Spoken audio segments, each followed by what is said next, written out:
นี้ก็จะเป็นหมูจุ่มปลาก้าเขาในวันในของนะครับเนาะมาหางแคนไว้นะครับ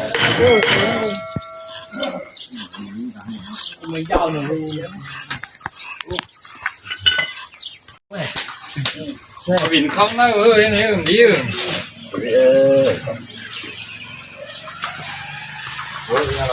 นี่ก็จะเป็นตีส้นน้ำปลาไปเจ้ากันเนาะตัวเลี้ยงออกขึ้นเลยกับมันเมียนไผ่ครับต่อตรงนี้ตัวนี้เจอใบที่ก็ดังเลย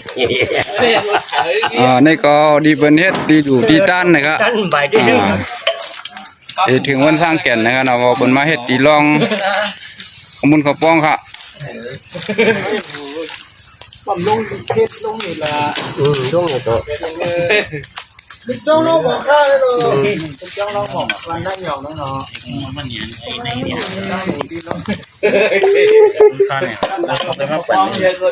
นี่ก็อ่อนกันวิดหมกคืนกันเนาะในหางแฮนดาบขึ้นจ้องมื้อไหนก็เป็น11คำนะครับมุกครับอันนี้ขึ้นจ้องก็หางแฮนไว้ดามื้อไหนนะครับนี่ก็เป็นกุ้งซ้อนนะครับ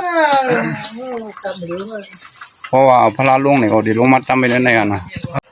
วิ่งกันหน่อยได้ป้าติดกุ้งซ้อนหน่อยอันนี้ก็ไม่ต่อยไม่ทุบกุ้งซ้อนเนาะมันดีนะครับเจ๊ยาเนาะยาเดิมจังอ่ะ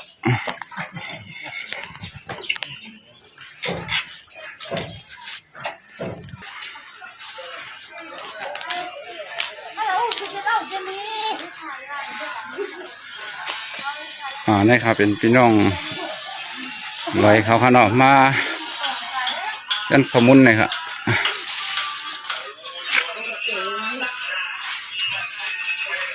เขานี่ก็เอาข้าดีเก่าไส้ค่ะเนาะปลาปุ้งนี่ครับเป็นเดี๋ยวไส้ได้มือเฮ็ดกองบูดีไส้ดีเนอร์วางจ้องเลยครับ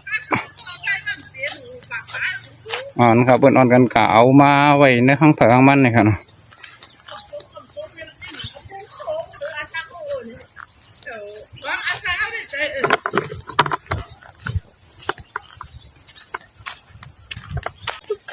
นี่ครับ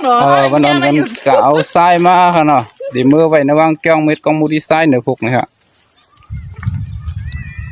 เป็นเส้นเป็นทรายครับ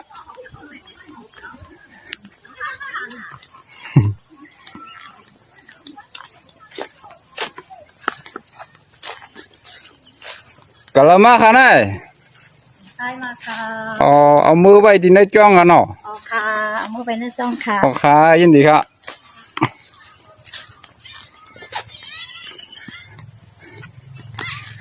เป็นก็เก่าทรายขนาดข้าวก็ดีเก่าทรายมือไว้เนื้อวางจ้องจำบนครับกำพองก็บนเก่ามาไว้ก็นำไหนเอาไหนขนาดก้นก็บนนำอันตึกเอาจำผังนำก็มีครับเท่ากับตัวจำบนขนาด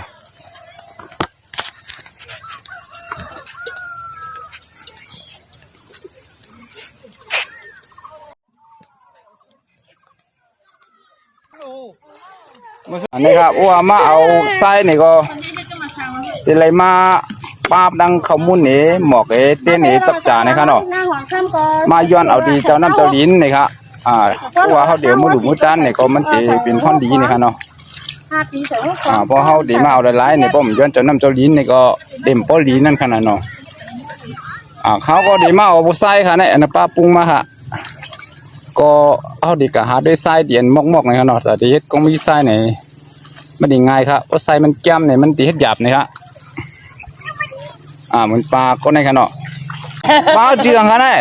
ออกจะนีนี่แหละป้าจะมาน้าออกจะนีมาเนี่ยนี่ก็ปลาอ่องในขนาดปลาอ่องค่ะนี่ก็มาเอาไส้ค่ะนี่เลือกเอาอันมอกมันจะไหนขนาดตัวมันมอกไหนมันตีมือเฮ็ดก็มูที่ไส้เนี่ยมันดีห่างดีค่ะ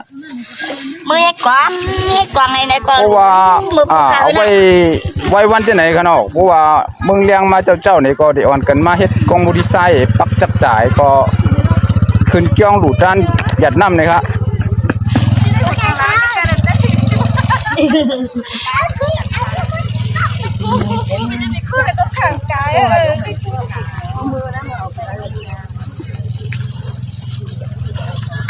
ครับอ่อนกัน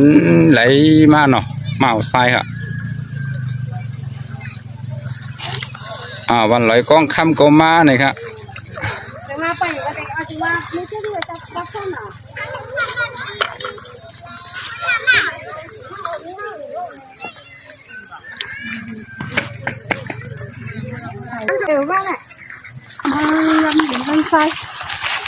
นะครับเพราะว่ามาเอาไส้เนี่ยก็ติเลยย้อนเจ้าน้ำเจ้าลินค่ะเนาะเขาได้ป่าว่าข้อมูลนี่แหละย้อนไม่กลางมากเลยค่ะกำพองก็เป็นป้าจักจ่าป้าข้อมูลนะครับสาธุย้อนเจ้าน้ำเจ้าลินค่ะเดี๋ยวไส้มือเฮ็ดจัดตีกองมือดีไซน์นี่ก็เฮากัดดีเย็นดีนี่ค่ะเนาะก็วางไว้ดีฝั่งน้ำไม่ไหนครับ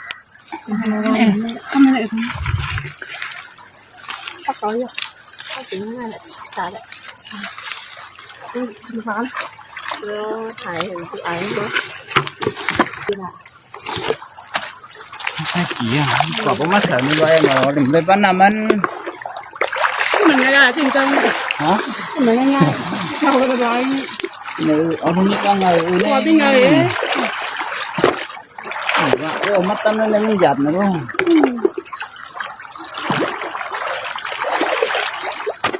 เราเลยอยากเลิกถึงไปอันเมื่อป้องคนนะตัวนะเอาเดี๋ยวดีเยอะเลยเหรอเป็นก็ยากเน่าอ่ะ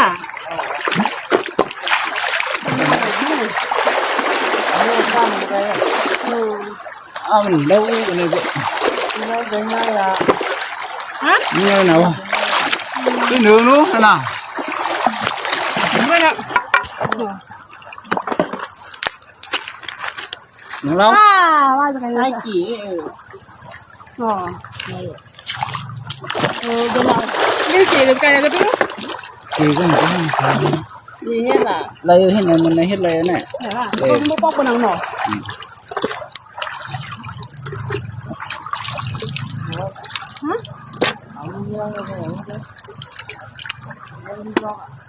hay qua trong mưa phải mưa ngồi bác sang chèn nó đấy nọ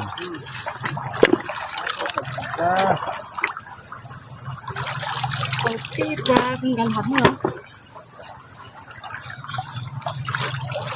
anh chỉ chịu đó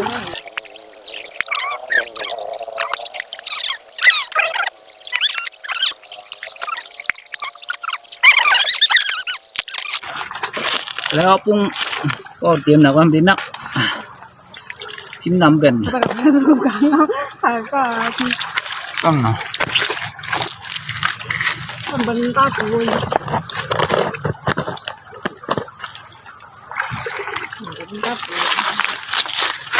cái này bị cô này này nọ cũng được rồi đấy không có được rồi không được nhiều chơi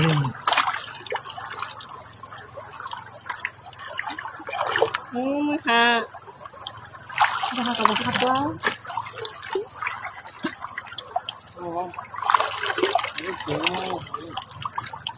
ôi mua sáng à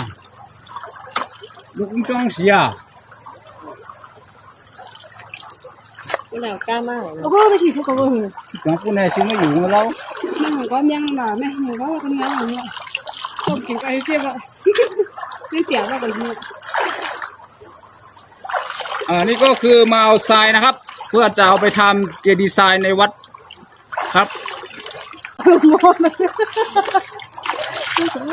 ปีละหนปีละครั้งนะครับถ้าเป็นสงกรานต์นี้นะครับก็จะมาเอากันทุกปีอะไรข้าบอกเขาหน่อยบอกก็เนาะเนี่ยก็กันช่วยกันหากว่าชอบคลิปนี้นะครับก็ฝากกดไลค์กดแชร์หรือกด Subscribe นะครับเพื่อเป็นกำลังใจให้กับผมทำคลิปต่อไปด้วยนะครับเมื่อนี้ก็เป็นวันเนาะเป็นวัน11 ค่ำนะครับมันนี้ก็เฮาดีมากวันกันเราไม่กั้มนะครับเนาะไม่กั้มอันเท่ากับพันมาดีนะหวยนะครับผมมาเจไปดีเนอกินน้ำครับเนาะก็เขามาตีมันเหลาเมื่อไหร่กันเนาะเมื่อเหลาก็อุปกมาในเดี๋ยวมือกำนะครับนี่ครับมันอ่อนกันมาเราไม่กำมีจำฝั่งน้ำครับ อันนี้ก็เป็นสายน้ำเป้งนะครับเนาะไหลมาหิมบันหน้าหยองนะครับไม่กำเขาก็จีไว้แต่ยุ่มที่พุ่นนะครับ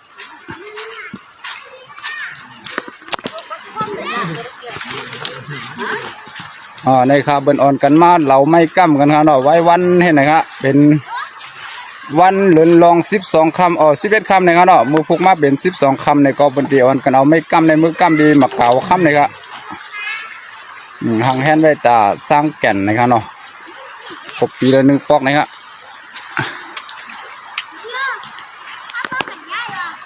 สวัสดีครับวันนี้ก็ผมจะพาทุกๆคนนะครับมาเหลานะครับไม้ค้ำนะครับที่พาทุกคนไปตัดในห้วยนะครับคลิปที่แล้วนะครับก็คงจำได้กันนะครับวันนั้นเราก็มาแช่ไว้ใต้นู้นนะครับเดี๋ยวเราก็จะเข้าไปเอาออกมาแล้วก็มาเหลานะครับเหลาตามันจริงนะครับ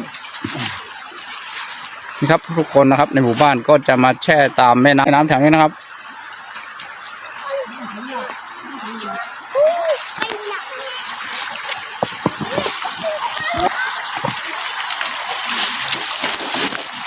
ไม่กำเขาก็จีไว้มีทั้งนั้นนะครับเขาก็ดีเต่าออกมาครับอันนี้ก็ตอกเอามาไว้มัดไม่กำนะครับจีไว้กันน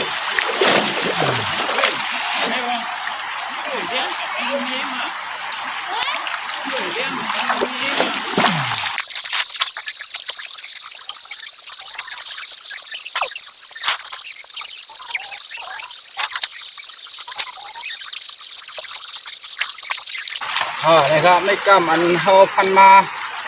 เจ๊ไปก่อนมีทั้งหมดก็มีอยู่11 แดมนะครับ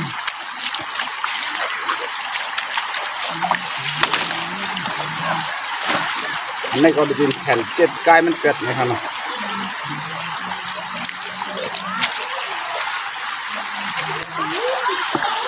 อันตั้งเขาดีมากนะเราไม่กำก็เขาดีกับดีด้วยอันเป็นเหลาชิ้นนั่นเองก่อนครับเนาะ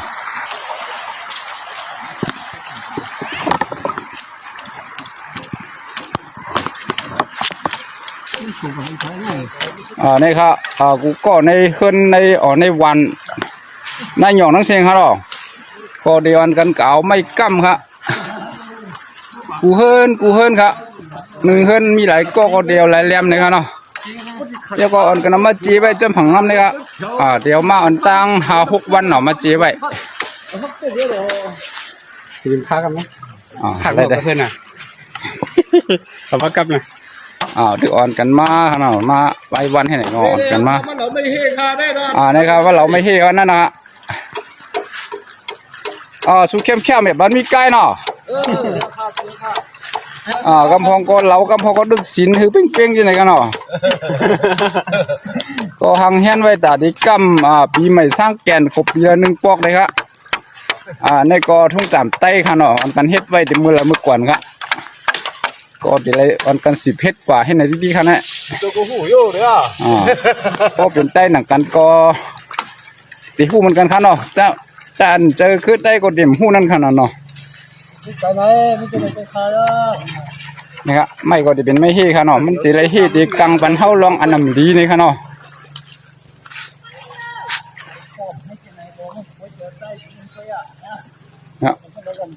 คนกูบอกว่าไว้ได้กำเบอร์สังในกำหัวสังนะครับหัวสังในมันเดือดมันไม่หนาเนี่ยเลยครบปีละ1 ปอกในข้าวปีใหม่สร้างแก่นจะไหนเนี่ยมันเป็นข้าวใหม่ในขนาดก็ว่าแต่เลยมักกำบันในผมกำในกูมันตกมาจะไหนขนา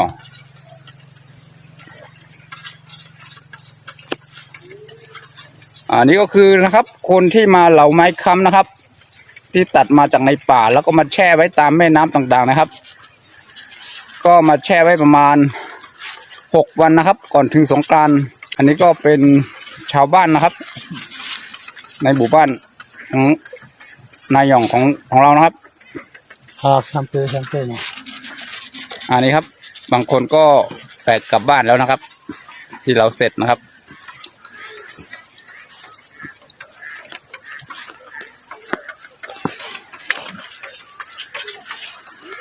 ไม้ค้ำนี้นะครับคนในบ้านมีกี่คนนะครับเราก็จะเอากี่ลำนะครับ สมมติมี5 คนแล้วก็จะเอา5 ลำนะครับ คนละลำ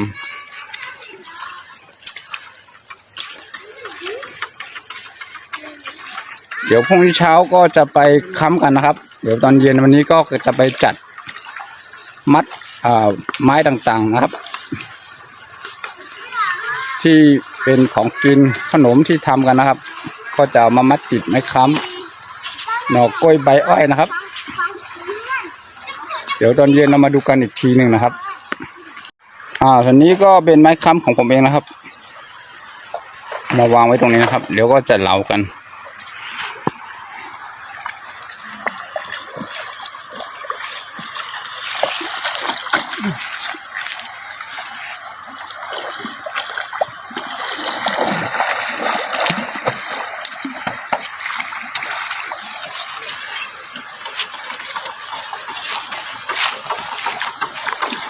นะครับถ้าเอามาแล้วก็จะมาเหลาตามันแบบนี้นะครับเพื่อความเรียบร้อยดูสวยงามนะครับ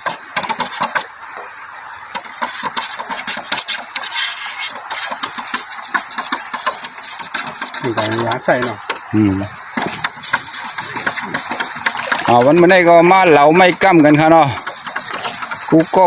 ในวานเฮาเนี่ยก็อันกันก็เอามาเจน้ำไว้จำผังน้ำเลยครับเตอโคมเตอยุ่มมันสุ่มเช่นนั้นนะครับเนาะเพราะว่ากูมันเหี่ยวนะครับเพราะว่ามันจำหนาบนตีเลยก็เอาเนี่ยก็มันตีหยาบนะครับเนาะเลยเอาเลยมาเอามาเจน้ำไว้เช่นไรครับก่อนถึงสร้างแก่น5-6 วันเนี่ยครับอันกันก็เอามาก็มาเจไว้เนี่ยก็เพราะว่าวันคุณจ้อง12 คำเนี่ยก็เขาเดี๋ยวมาเหลามือ11 คำเช่นไรครับมือหางแฮนมือกอบเขามุนเขาป้วงหนอกกล้วยหนออ้อยเนี่ยครับเนาะอันนี้ก็จะเป็นทุ่งสามไต้ค่ะเฮ็ดมาเต็มมือกุปอกเขาค่ะเนาะ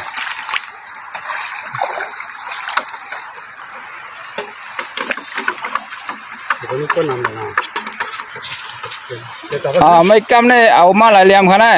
มีเขาสีเกาะสีเหลี่ยมผมมีสีเกาะก็เดี๋ยวแล้วสีเหลี่ยมจะไหนน่ะเนาะ1 เกาะหรือ1 เหลี่ยมให้ไหนเนาะเอามาจีไว้หลายๆวันเนาะค่ะนะอะไรมาอะไรหมก4 วัน 5 วันนะใครโยก็เลยกเอาม่านตั้งเลยนะเนาะเพราะว่ามันจำมาจากไหนเลยก็เอาก็มันดินเนียดเนาะมันก็เขามันดีอ่ะไม่ก็หายามอย่างเดียวเก่าไกลน่ะพี่น้อง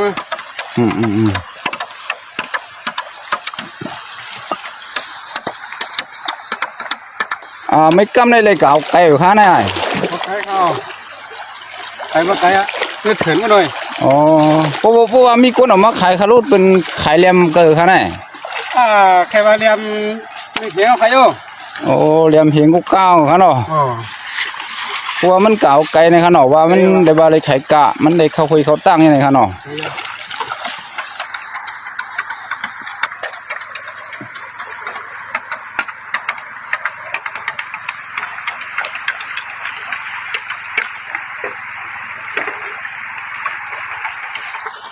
ดังเตอได้ก็ได้เป็นสายน้ำเปี้ยงครับไหลลงกับดังคางวันน้าหย่องนะครับเนาะ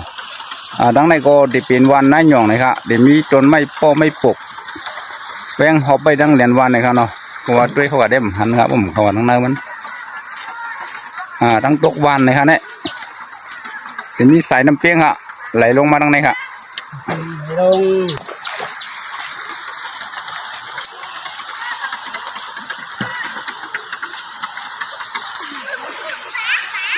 อันนี้ก็ตีไรเฮ็ดหู้อีกครับนี่เฮ็ดหู้ครับเฮ็ดหู้เสือยังขนาดใส่น้ำใส่ทรายฮะใส่น้ำใส่ทรายเนาะหูทราย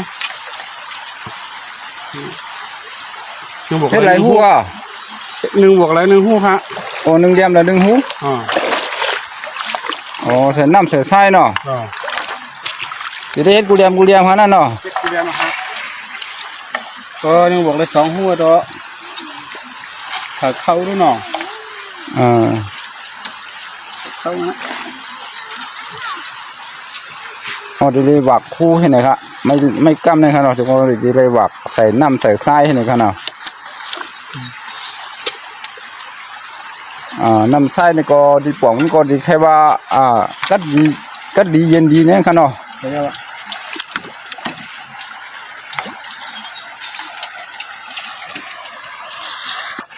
อ๋อมื้อนี้มาเราไม่กำเนาะ เมื่อไรวันสงกรานต์เมื่อไรเนาะ อ๋อมีหลายเหลี่ยมค่ะนาย สี่เหลี่ยม โอ้สี่เหลี่ยมก็มีก้นหันสีก้อเนาะหนึ่งก้อหรือหนึ่งเหลี่ยมให้เนาะ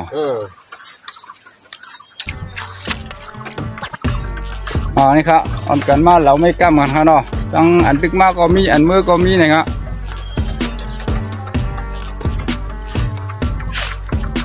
ดังปุ่นก็อ่อนกันมาเป็นสายนี่ครับ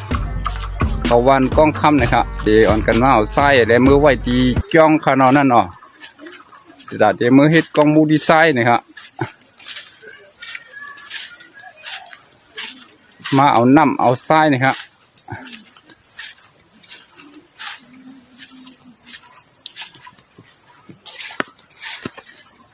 เอาชงโก้เนี่ยน้ำหน่อยเอาน้ำแก่ละ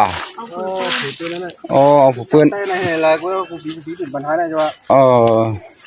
มีกวักหน่อยนะ ชงโก้นี่ก็เอาน้ำหนาเนี่ยก็เราก็เบิ้ลสั่งเลยเอามาบันเบิ้ลห้องไหนวะเอากู้โสมันเนี่ยครับเนาะ หนึ่งเหลี่ยมได้ตกหมื่นไปเหมือนกันนี่มา จะหมุนไปได้หลวมไม่ฮีก็ไงโอ้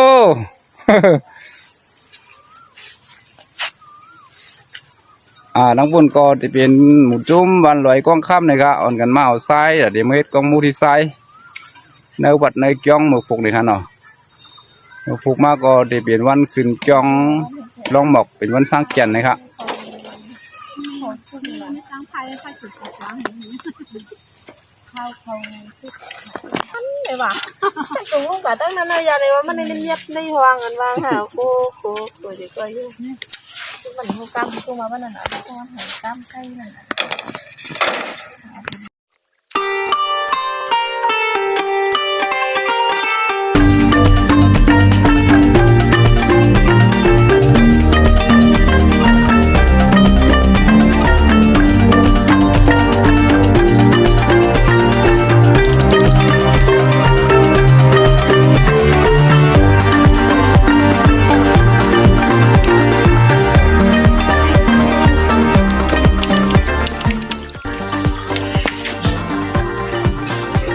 นี่ก็จะเป็นข้าวเปลือกข้าวสารนะครับใส่ในหูนะครับใส่ดังหนึ่ง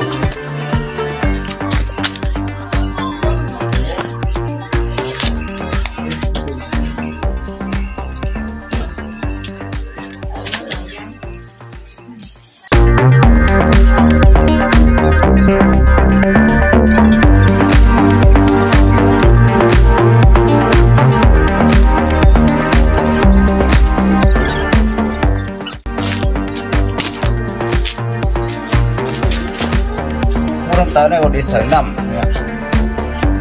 น้ำในไส้ใส่ลง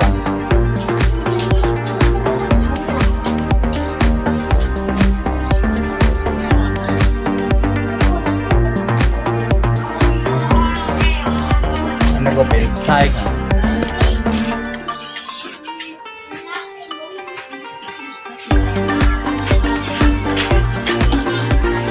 ในก็ที่เฮ็ดไว้นี้จากช่วงปันร้านนะครับเนาะทั้งว่าลื่นลายมันกาที่ในสมุดก็เอาเข้ามาด้วยใน YouTube ไปก็ทั้งหมดเป็นต้องเลยครับว่า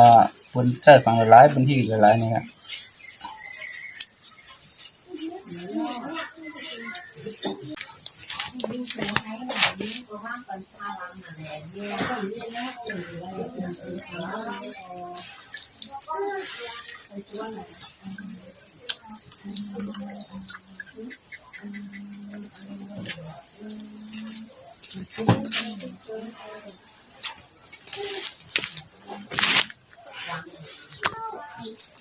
แล้วก็เดี๋ยวมีจักจากเขาเนาะปักกะจอมเนาะไปหน่อย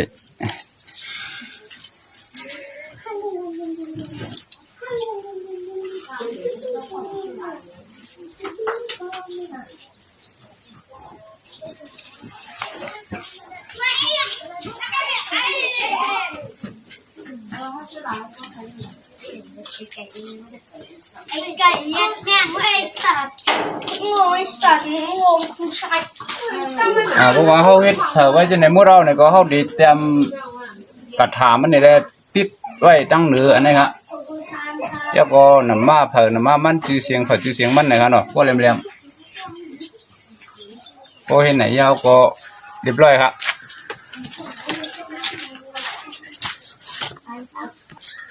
ก็ถามมันในเพราะว่ากังเลยเจ้ามาเขาต้องไกมาติดนะครับเพราะว่าเขาติดไปในกูว่า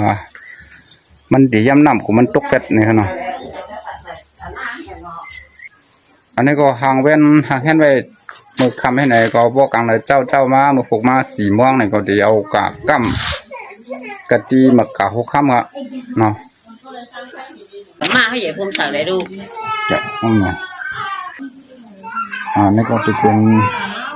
กระถางไม่กำติบอ่ะจะมีตีใส่จื้อใส่เสียงเนี่ยเป็นตาหน้าเข้าข้าเนี่ยเป็นพายเนี่ยก็ใส่กับวานสังเนี่ยเมื่อไรเนี่ยก็เป็นจื้อเนี่ยก็ใส่ไว้ที่เนี่ยเนาะ